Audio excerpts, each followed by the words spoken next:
आयोजित किया जाना है। तो ये दोस्तों 2021 में डेनमार्क में आयोजित किया जाना है। कब होगा? 2021 में, क्योंकि इस बार होना था लेकिन ये टाल दिया गया है। अगला, हाल ही में इंदिरा रसोई योजना किस राज्य ने शुरू की? तो राजस्थान सरकार ने इसे शुरू किया था। इन दोनों क्वेश्चन के बारे में जिन लोगों ने करेक्ट और डिटेल में आंसर किया है, ऐसे टॉप 15 लोगों के नाम मैं आपको वीडियो के एंड में बताऊंगा। चलिए बात करते हैं आज के दिन के पहले क्वेश्चन की। तो पहला क्वेश्चन है हमारा, ऑल इंडिया हैप्पीनेस रिपोर्ट 2020 में शीर्ष पर कौन सा राज्य है? तो दोस्तों अभी हाल ही में ऑल इंडिया हैप्पीनेस रिपोर्ट जारी की गई है और सबसे बड़ी बात यह है कि पहली बार ऐसा है जब सभी राज्यों और सभी केंद्र शासित प्रदेशों को कवर किया गया है इस लिस्ट में, इस रिपोर्ट में। बेसिकली ये एक स्टडी पर आधारित है और इस स्टडी को किया है प्रोफेसर राजेश के पिलानिया ने। किसने? प्रोफेसर राजेश के पिलानिया ने। इनके द्वारा मार्च और जुलाई 2020 के बीच में ये लगभग 17,000 लोगों पर सर्वे करके रिपोर्ट तैयार की गई है। तो इसी रिपोर्ट को ये जारी किया गया है। अब देखिए, इसमें मिजोरम है दोस्तों फर्स्ट पर, सेकंड पर है पंजाब, लेकिन थर्ड पर है अंडमान और निकोबार द्वीप समूह। क्लियर है? तो ये तो हो गया टॉप 3। अब देखिए, इसमें कई कैटेगरियां भी शामिल की गई है क्योंकि रिपोर्ट लंबी है। अब इस रिपोर्ट में कई प्रकार की कैटेगरियां हैं, जैसे बड़े राज्यों की अलग लिस्ट निकाली गई है। बड़े बड़े राज्यों की लिस्ट में बात की जाए तो फर्स्ट पर पंजाब है, सेकंड पर गुजरात है और थर्ड पर है तेलंगाना। और वहीं छोटे छोटे राज्यों की अगर बात की जाए तो छोटे राज्यों की लिस्ट में फर्स्ट पर मिजोरम है जो कि ओवरऑल में भी है, सेकंड पर सिक्किम है, थर्ड पर है अरुणाचल प्रदेश। और केंद्र शासित प्रदेशों की भी लिस्ट जारी की गई है। केंद्र शासित प्रदेशों में अंडमान निकोबार द्वीप समूह है टॉप पर, सेकंड पर है दोस्तों पुडुचेरी और थर्ड पर है लक्षद्वीप। अब सबसे खराब कौन है? यानी ये तो हैप्पीनेस रिपोर्ट है जिसमें हैप्पीनेस ज़्यादा है, जहाँ पर सबसे खराब हैप्पीनेस कहाँ पर है? तो सबसे बुरा प्रभाव दोस्तों महाराष्ट्र, दिल्ली और हरियाणा पर पड़ा है। ये हैं टॉप 3 सबसे खराब कंडीशन पर। क्लियर है? नेक्स्ट है, IMD द्वारा जारी ग्लोबल स्मार्ट सिटी इंडेक्स 2020 में शीर्ष पर कौन है? अब दोस्तों IMD ने ये रिपोर्ट जारी की है, एक इंडेक्स जारी किया है ग्लोबल स्मार्ट सिटी इंडेक्स, और इसमें टॉप पर है दोस्तों सिंगापुर। कौन है? टॉप पर है सिंगापुर, सेकंड पर है हेलसिंकी और थर्ड पर है ज्यूरिख। ये 3 सिटीज़ हैं टॉप 3 सिटीज़। ठीक है, ग्लोबल स्मार्ट सिटी इंडेक्स 2020 में किसने जारी किया? IMD ने। IMD ने दोस्तों Singapore university for technology and design के साथ मिल करके किया है ये इंडेक्स जारी। IMD का फुल फॉर्म होता है इंस्टीट्यूट फॉर मैनेजमेंट डेवलपमेंट। अब ये तो दुनिया के टॉप 3 सिटीज़ हो गई। इंडिया की टॉप 3 कौन सी सिटीज़ हैं जो यहाँ पर इस रैंक में शामिल हैं? क्योंकि टोटल 109 शहर दोस्तों इस लिस्ट में जारी किए गए हैं, इंडेक्स में जारी किए गए हैं। भारत में दोस्तों टॉप पर है हैदराबाद। हैदराबाद की ओवरऑल रैंक है 85वीं। ठीक है, लेकिन भारत की तरफ से ये टॉप पर है।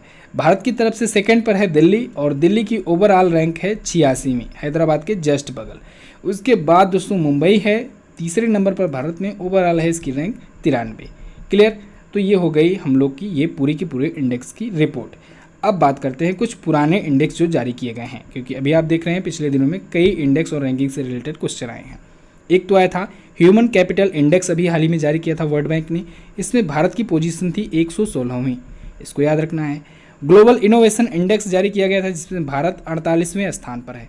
ठीक है, 48वें स्थान पर है। इसके बाद ग्लोबल इकोनॉमिक फ्रीडम इंडेक्स जारी किया गया जिसमें भारत है 105वें स्थान पर। ये 3 इंपॉर्टेंट इंडेक्स आपको याद रखना है इसी के साथ। नेक्स्ट बात करते हैं, अगला है सतत विकास लक्ष्यों के लिए सॉवरेन फंड जारी करने वाला दुनिया का पहला देश कौन बना? तो वो बन गया है दोस्तों मैक्सिको। सतत विकास लक्ष्यों के लिए सॉवरेन बॉन्ड इसने जारी किया है और सॉवरेन बॉन्ड जारी करने वाला ये दुनिया का पहला देश बन गया है। किसके लिए? सतत विकास लक्ष्यों के लिए। इस बॉन्ड के जरिए दोस्तों मैक्सिको ने 750 मिलियन यूरो, कितना? 750 मिलियन यूरो इसने कलेक्ट किया है, इकट्ठा किया है इस बॉन्ड के थ्रू। ठीक है, अगर हम लोग डॉलर में बात करें तो ये होता है लगभग 890 मिलियन डॉलर इसने कलेक्ट किया है। अब देखिए, इस बॉन्ड को ये 2027 में इस बॉन्ड की मैच्योरिटी होगी। ठीक है, ये बॉन्ड जो है 2027 में मैच्योर होगा और वो भी 1.603% के इंटरेस्ट से। ठीक है, इतना इंटरेस्ट जुड़ता रहेगा, तो इस परसेंटेज के इंटरेस्ट से ये मैच्योर होगा। अब यहाँ पर ध्यान देने वाली बात ये है दोस्तों, इस बॉन्ड से मैक्सिको का फ़ायदा क्या होगा? तो मैक्सिको को दोस्तों 3 फायदे होंगे इस बॉन्ड को कलेक्ट करने से। कौन कौन सा? सबसे पहले कि वहाँ की जो बजट है, पारदर्शिता है बजट की, उसको और ज़्यादा मजबूती मिल सकेगी। दूसरा ये पॉइंट इसको फ़ायदा मिलेगा कि सतत विकास कार्यक्रमों के लिए अब और ज़्यादा मनी और ज़्यादा पैसे खर्च कर सकेगी मैक्सिको सरकार, ठीक है। तीसरा फ़ायदा इसका होगा कि वहाँ के स्थानीय और अंतर्राष्ट्रीय पूंजी बाजार जो होंगे वहाँ पर और ज़्यादा विकास किए जा सकेंगे, डेवलपमेंट में ये मनी भी यूज़ की जा सकेगी। तो ये फ़ायदा है मैक्सिको का। अब चलिए मैक्सिको की लोकेशन देख लेते हैं, वर्ल्ड मैप में है कहाँ पर। तो दोस्तों ये रहा हमारा प्यारा भारत। यहाँ से जाएंगे हम लोग नॉर्थ अमेरिका कॉन्टिनेंट में, क्योंकि नॉर्थ अमेरिकन कॉन्टिनेंट में ही है मैक्सिको। तो यहाँ पर आपको अफ्रीका दिखा, अफ्रीका महाद्वीप, यहाँ पर नीचे साउथ अमेरिका कॉन्टिनेंट और ये ऊपर है नॉर्थ अमेरिका कॉन्टिनेंट, और यहीं पर आपको दिख जाएगा मैक्सिको, ठीक है। मैक्सिको है, इधर मैक्सिको की खाड़ी है, गल्फ ऑफ मैक्सिको। चलिए मैक्सिको के बारे में जानते हैं। इसकी राजधानी मैक्सिको सिटी होती है, जो कि आपको यहाँ पर दिख रही है। यहाँ की करेंसी होती है मैक्सिको पेसो, और यहाँ के प्रेसिडेंट हैं एंड्रेस मैनुअल लोपेज ऑब्रेडोर। कौन है? Andres Manuel Lopez Obrador. Next बात करते हैं। अगला है, निम्न में से कौन सा दिवस 18 सितंबर को मनाया जाता है? तो दोस्तों 18 सितंबर को विश्व बांस दिवस और विश्व जल निगरानी दिवस मनाया जाता है। यानी उपरोक्त तो दोनों ऑप्शन बिल्कुल आपका करेक्ट होगा। अब देखिए दोस्तों, दोनों क्वेश्चन इंपॉर्टेंट डेट से ही रिलेटेड थे, तो इसके लिए अलग अलग क्वेश्चन बनाने का कोई मतलब था नहीं। कुछ लोग कमेंट करते हैं, कहते हैं कि आप कम क्वेश्चन देते हो, 10 क्वेश्चन या फिर 12 क्वेश्चन ही देते हो। अदर चैनल पर 12 से 15 क्वेश्चन दिए जाते हैं। देखिए तो आप डेली में टॉप 100 न्यूज़ भी देख सकते हो, तो वो तो 100 न्यूज़ होती हैं, लेकिन उसमें से एग्ज़ाम में कौन सा पूछा जाना होता है, या आपके लिए कौन सा इंपॉर्टेंट है, ये मायने रखता है। तो इन जो 12 से 15 क्वेश्चंस होते हैं, उसमें आप लोग ये जब भी क्वेश्चन आए आपके सामने, सिंपल सा एक बार अपने आप से क्वेश्चन पूछ लिया करो कि क्या ये क्वेश्चन हमारे लिए इंपॉर्टेंट है, क्या ये क्वेश्चन हमसे पूछा जा सकता है एग्ज़ाम में। बस आपको अपने आप जवाब मिल जाएगा कि आपको 10 क्वेश्चन पढ़ना चाहिए या फिर 15 क्वेश्चन या 18 क्वेश्चन पढ़ने चाहिए। अब आई थिंक आप लोग इस चीज़ के लिए कमेंट नहीं करोगे। तो विश्व बांस दिवस के बारे में बात करते हैं। बांस के बारे में दोस्तों जागरूकता फैलाने के लिए, विश्व भर में जागरूकता फैलाने के लिए वर्ल्ड लेवल पर ये मनाया जाता है। अच्छा, बांस जो होता है, बम्बू, ये दुनिया की सबसे लंबी घास है। इसे भी याद रखिएगा, दुनिया की सबसे लंबी घास बांस है। ये भी पूछा गया है एग्जाम में क्वेश्चन। इस बार का दोस्तों ये 11वां संस्करण था, यानी 11वीं बार ये मनाया गया। इसको मनाए जाने की घोषणा हुई थी 2009 में। 2009 में 8वीं वर्ल्ड बम्बू कांग्रेस थी, उसी में इसका अनाउंसमेंट किया गया कि अब से ये मनाया जाएगा, वर्ल्ड बम्बू डे, ठीक है। अब देखिए, ये हो गया पहला डेट। इसकी थीम भी याद कर लीजिए, इस बार की थीम है बम्बू नाव। क्या है? बम्बू नाव है इसकी थीम। अगला इंपॉर्टेंट डेट की बात करते हैं, विश्व जल निगरानी दिवस, वर्ल्ड वाटर मॉनिटरिंग डे। तो इसको भी दोस्तों दुनिया भर में जल की निगरानी और जल संसाधनों की सुरक्षा में लोगों को जागरूक करने के लिए, साथ ही साथ लोगों को भी इसमें भागीदार बनाने के लिए, लोगों की भागीदारी बढ़ाने के लिए, क्योंकि जिससे वो लोग भी जल की, पानी की बचत कर सकें, पानी की सुरक्षा कर सकें, जल संसाधनों की सुरक्षा कर सकें। इस वजह से ये मनाया जाता है विश्व स्तर पर, यानी वर्ल्ड लेवल पर। इसकी 2020 की थीम है दोस्तों सॉल्व वाटर। क्या है? सॉल्व वाटर है इसकी 2020 की थीम। क्लियर है? दोनों क्वेश्चन इंपॉर्टेंट है, याद रखिएगा। नेक्स्ट बात करते हैं, हाल ही में लोकसभा में कृषि क्षेत्र के लिए कौन सा विधेयक पारित किया गया? तो जैसा कि दोस्तों मैंने आपको कल ही हिंट दिया था कि इस पर अलग से क्वेश्चन बनना ज़रूरी है, क्योंकि ये जो क्वेश्चन होता है ये आपके वीकली करंट अफेयर में भी जाता है, मंथली करंट अफेयर में भी जाता है और क्विज़ वगैरह में भी जाता है। तो इस वजह से अगर ये अलग से क्वेश्चन रहेगा, हालांकि इसके बारे में एक्सप्लेन तो मैंने कल ही कर दिया था, लेकिन अगर ये अलग से क्वेश्चन रहेगा तो आपके रिवीजन के लिए ये बेनिफिशियल होगा, क्योंकि जब मैं आपको PDF वगैरह प्रोवाइड करूँगा तो फिर आप उसे स्टोर कर पाओगे। तो ध्यान से समझिएगा, कल भी मैंने आपको बताया था लोकसभा में 2 बिल किसानों से रिलेटेड में इसमें पारित किए गए हैं। एक्चुअली में 3 है ये, अभी क्या है समझाऊंगा मैं। सबसे पहले ऑप्शंस के अकॉर्डिंग देखते हैं, कृषि उत्पाद व्यापार और वाणिज्य संवर्धन और सुविधा विधेयक 2020। दूसरा, मूल्य आश्वासन और कृषि सेवाओं पर किसान सशक्तिकरण विधेयक 2020। ठीक है, तो इन दोनों को पारित किया गया सभा में, ये बिल सक्सेसफुली पास हो गया है। अब इन दोनों बिल को एक एक करके समझते हैं। दोस्तों, एक का मतलब ये है कि अब तक होता क्या था कि किसान अपनी फसलों को किसी भी राज्य में बेच नहीं सकता था, वो जिस राज्य का था उसी स्टेट में, उसी शहर में बेच सकता था। इससे क्या होता था, इससे अगर जैसे कि मैंने आपको कल बताया कि अगर मान लीजिए कोई एक राज्य है जहाँ पर कोई एक फसल है, फॉर एग्जांपल कुछ भी ले लीजिए, आलू हुआ या फिर गेहूं हुआ, कुछ भी हुआ, अगर वो कोई एक फसल है वो वहाँ पर कम उत्पादन उसका होता है और कोई दूसरा राज्य ऐसा है जहाँ पर उसका ज़्यादा उत्पादन होता है, तो ऑब्वियस सी बात है जहाँ पर ज़्यादा उत्पादन होगा वहाँ पर उसकी प्राइस कम होगी, और जहाँ पर कम उत्पादन होगा, जहाँ पर डिमांड ज़्यादा होगी, वहाँ पर उसका प्राइस ज़्यादा होगा। तो होता क्या था दोस्तों कि जिस राज्य में ज़्यादा उत्पादन होता था वहाँ पर जो बिचौलिए हुआ करते थे, जिनकी सेटिंग वगैरह हुआ करती थी, वो लोग किसानों से क्या करते थे, बहुत ही कम दामों में फसलें खरीद लिया करते थे। अब चूंकि उनकी सेटिंग थी, वो आकर के दूसरे राज्यों में ज़्यादा दामों में बेच देते थे। अब चूंकि किसानों को अलाउ नहीं था कि वो कहीं और जा कर के बेचें, उनको अपने राज्य में ही बेचना था, तो ऐसे में वो बड़े बड़े व्यापारियों को उनको मजबूरन बेचना ही पड़ता था। लेकिन अब इस बिल के आ जाने से किसान पूरी तरीके से स्वतंत्र हैं कि वो किसी और राज्य में जहाँ पर उनको अच्छा दाम मिले वहाँ पर वो बेच सकते हैं। ये तो हुआ पहला बिल। दूसरे की बात करते हैं। एक और नियम था कि फसलों को स्टोर करने पर किसानों पर पाबंदी लगाई जाती थी, तो किसान जो हैं वो ज़्यादा मात्रा में स्टोर नहीं कर पाते थे, तो इससे भी प्रॉब्लम्स आती थी। अब इन स्टोर की लिमिट को जो था उसको भी अब हटा दिया गया है। ठीक है, अब ये जो बिल है ये आ जाएगा, जब इस लिमिट को जब हटा दिया जाएगा तो इससे किसान जो है वो अपने पास स्टोर कर पाएंगे फसलों को, ठीक है, उपज को।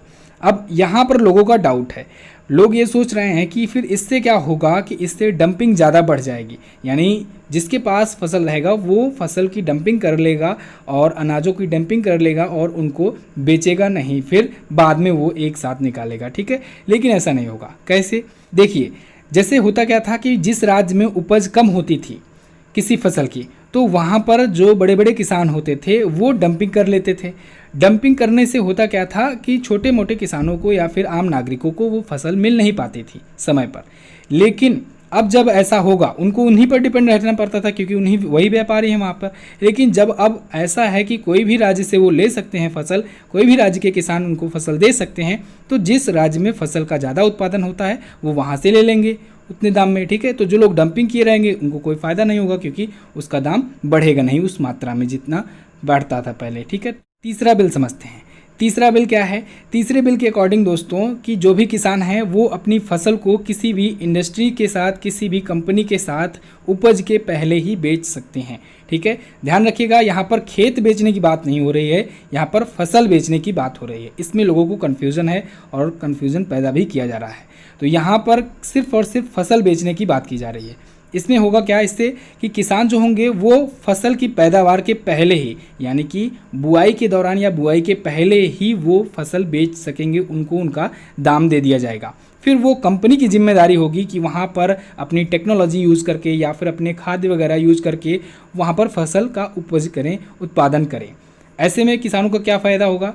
होता क्या है कि किसान डिपेंड रहते हैं कि कैसा मौसम होगा, बारिश होगी कि नहीं होगी, या फिर कोई प्राकृतिक आपदा आ गई तो फिर क्या होगा। तो फिर इन सब सिचुएशन में जब किसान फसल बोते थे तो बाद में उनको नुकसान हो जाता था कभी कभी, फिर वो मुआवजे के लिए सरकार की तरफ डिपेंड हो जाते थे। लेकिन जब उनको फसल बोने से पहले ही उसका मिल जाएगा प्राइस, तो फिर उनको चिंता ही नहीं रहेगी, ना प्राकृतिक आपदा की, ना फिर बारिश वगैरह, बाढ़ वगैरह आने की, ना ही अच्छी फसल होने की। ठीक है, तो ध्यान से समझिए, आप लोग देख रहे हैं ये तीनों के तीनों बिल जो हैं वो किसानों के हित में है। क्लियर? बिल्कुल। आई होप मैं आपको तीनों बिल बहुत ही अच्छे से समझा पाया हूँ। अगर आपको समझ में आया है, वीडियो को लाइक करके और कमेंट करके हमें ज़रूर बताइएगा आपकी क्या राय है इस बिल पर, आप लोग वो भी कमेंट करके हमें बता सकते हैं। नेक्स्ट बात करते हैं, नए संसद भवन के निर्माण के लिए किसे कॉन्ट्रैक्ट प्राप्त हुआ? तो दोस्तों, नया संसद भवन बनाया जाना है और इसके लिए टाटा कंपनी को कॉन्ट्रैक्ट दिया गया है। टाटा कंपनी ने 861.9 करोड़ रुपए में, कितने में? 861.9 करोड़ रुपए में ये कॉन्ट्रैक्ट हासिल किया है और अब नया संसद भवन बनाया जाएगा। नया संसद भवन जो होगा ये सेंट्रल विस्टा पुनर्विकास परियोजना के तहत, यानी सेंट्रल विस्टा पुनर्विकास प्रोजेक्ट के तहत ही जो पुराना वाला संसद भवन है उसी के बगल में ही बनाया जाएगा, उसके पास में ही बनाया जाएगा। ठीक है, लक्ष्य रखा गया है कि 21 महीनों में बना करके ये प्रोजेक्ट पूरा करो। क्लियर? तो टाटा कंपनी इसे बनाने वाली है। संसद के बारे में दोस्तों मैंने आपको वीडियो दी हुई है, आप लोग संसद सर्च कीजिएगा MZT ऐप में। कोई भी वीडियो हो आप लोग MZT ऐप ओपन किया कीजिए, वहाँ पर सर्च का ऑप्शन लगा हुआ है, वॉइस सर्च का ऑप्शन लगा है। आपको लिखना भी नहीं, आप वो वॉइस सर्च कर लेना, उस वीडियो का नाम बोल करके आपको मिल जाएगी ईजिली वो वीडियो। नेक्स्ट बात करते हैं। अच्छा दोस्तों, आपको बताना चाहूँगा कि अगर आप नए MZT यूज़र को हो अच्छा दोस्तों, आपको बताना चाहूँगा कि अगर आपने नया वाला MZT ऐप नहीं इंस्टॉल किया है तो उसे इंस्टॉल कर लो। उसमें बहुत सारे फीचर्स आने वाले हैं और काफ़ी सारे फीचर्स आ भी गए हैं। एक अपडेट अभी पेंडिंग में पड़ा हुआ है, वो अपडेट आप लोग देखेंगे तो बहुत ज़्यादा खुशी होगी। उसमें ऑडियो डाउनलोड्स वगैरह का ऑप्शन मैंने डलवा दिया है, तो अब आप लोग ऑडियो रिवीजन जो होता है उसको डाउनलोड करके भी सुन सकते हैं। जहाँ पर जिन लोगों को नेटवर्क प्रॉब्लम हुआ करती थी उन लोगों को टेंशन नहीं रहेगी। एक्चुअली में आजकल गूगल जो है वो अपडेट बहुत लेट कर रहा है, अपडेट का रिव्यू बहुत टाइम लगा दे रहा है, 10-10, 20-20 दिन लगा देता है एप्लीकेशन को रिव्यू करने में। तो रिव्यू के बाद ही वो अपडेट पब्लिश होता है। तो अपडेट लग चुका है, लेकिन जैसा कि मैंने आपको पहले भी बताया है कि जो भी अपडेट्स आएंगे वो नए वाले MZT ऐप में ही आएंगे।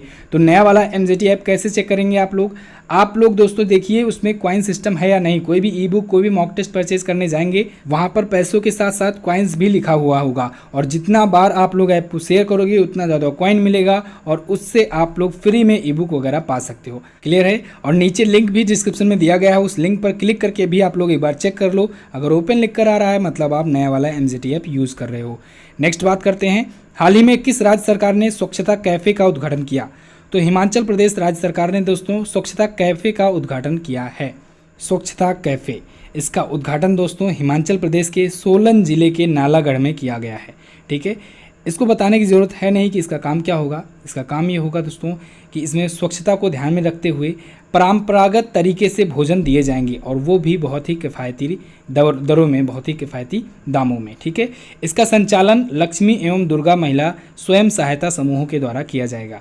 इसको भी आपको ध्यान में रखना है। हिमाचल प्रदेश के द्वारा शुरू किया जा रहा है। हिमाचल प्रदेश के बारे में भी जानिए। शिमला है यहाँ की राजधानी, ये रहा मैप में हिमाचल प्रदेश। जयराम ठाकुर जी बीजेपी पार्टी से यहाँ के हैं चीफ मिनिस्टर। गवर्नर है बंडारू दत्तात्रेय। शिकारी देवी अभ्यारण्य है हिमाचल प्रदेश में ही। हिमाचल प्रदेश के बारे में जानिए किससे किससे अपना ये बॉर्डर शेयर करता है।